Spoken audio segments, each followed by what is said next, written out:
3 spoon தனியா, 2 spoon துவரம்பருப்பு, 5-6 வரமிளகாய், 1 ஸ்பூன் மிளகு, 1/4 ஸ்பூன் சீரகம், பூண்டு 1, அது கொஞ்சம் நிறையா போட்டுக்கலாம், குறைவாக போட்டுக்கலாம், பெருங்காயம் 1 துண்டு, கருவேப்பிலை. இது எல்லாத்தையும் நல்லா நெய்யில் வறுத்து நல்லா அரைச்சி நரன்னு அரைச்சி எடுத்து வச்சுக்கணும்.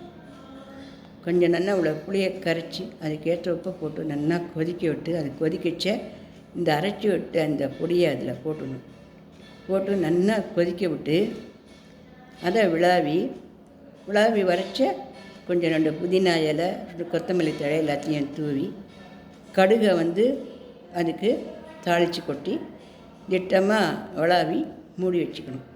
இதுக்கு அரைச்சி விட்ட ரசம்னு பேர். இந்த அரைச்சி விட்ட ரசம் உடம்பு கை கால் வலிகள்லாம் நல்லா போக்கும்.